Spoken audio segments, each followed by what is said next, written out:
हरिओम। पूज्य बापू जी को 20 दिन की पैरोल मिली है। अब इसमें सभी साधक बहुत खुश होंगे, लेकिन इसमें मैं 2 बातें बोलना चाहूँगा। एक तो ये कि हमको इस बारे में मीटिंग करना चाहिए, सोचना चाहिए कि ये झंझट केस ये कब ख़त्म होगा। फर्जी केस इतने सालों से चल रहा है, ये कब तक फिर बापू जी को वापस जेल जाना पड़ता है। और दूसरी बात ये है कि पहले जैसे बापू जी का सत्संग होता था, तो हम लोग जाते थे दर्शन करके, सत्संग सुन के आ जाते थे, बैटरी चार्ज है ना। फिर 2-4 महीने में फिर वैसे ही। और 13 साल हमको एकांत मिला, मतलब बापूजी एकांत में रहे, हम लोग गुरुजी से दूर रहे। लेकिन अभी जो हम कर रहे हैं फिर से वैसे ही कर रहे हैं। कई सालों से हम केवल वही कर रहे हैं। तो जो गुरुजी बोल रहे हैं कम से कम उस तरफ बढ़ें तो सही, अपना कम से कम उद्देश्य बनाएं तो सब होता है।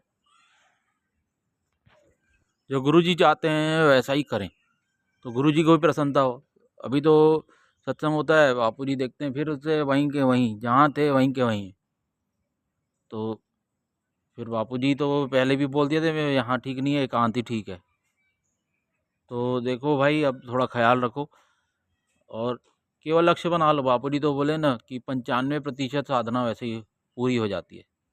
तो सभी लोग कम से कम लक्ष्य बनाएं और बापूजी को भी लगे कि हाँ ये उन्नत हुए हैं, एकांत जाना बापूजी का सफल है, ऐसा करके बापूजी को भी लगना चाहिए।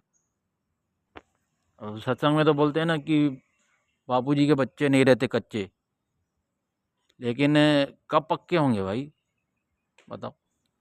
बापूजी का इतना ज़्यादा स्वास्थ्य खराब, और अभी तो खून की बोतलें चढ़ी थी, वो तो बताया नहीं गया कि कितना स्वास्थ्य खराब था, ऐसा तो आया नहीं मैसेज। लेकिन इंटरनल ब्लीडिंग हो रही थी, ये तो आया ना मैसेज।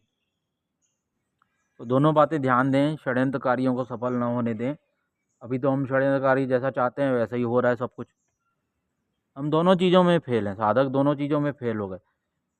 एक तो ना उनकी साधना अच्छे से की है, और दूसरा बाहर व्यवहारिक तौर से देखें तो बापूजी के केस में भी अपन कुछ नहीं किए, राजनीति में भी नहीं आए, और जो षड्यंत्रकारी हैं उनको ही वोट दे करके 3-3 बार आ गए हम लोग। चलो पहली बार में तो नहीं पता था, दूसरी बार में तो बापूजी को सज़ा भी मिल चुकी थी आजीवन, तो भी अपन उसी को वोट दिए, तीसरी बार भी उसी को ही वोट दे रहे हैं। अब आने वाले चौथी बार पता नहीं किसको वोट देंगे भाई। बापूजी कुछ नहीं कहेंगे, आप ये मत सोचो कि हाँ बापूजी बताएंगे कि इसको वोट दो, ऐसा कुछ नहीं होने वाला है, हुआ भी नहीं है। और बापूजी तो बोले भी हैं कई बार कि साधकों की सरकार बनेगी। हाँ ये है कि पार्टी वाले जो आश्रमों के ऊपर बैठे हुए हैं वो तो यही बोलेंगे, भैया बापूजी मना किए कोई भी राजनीति में मत आना, ऐसा ही बोलेंगे वो लोग। हरिओम।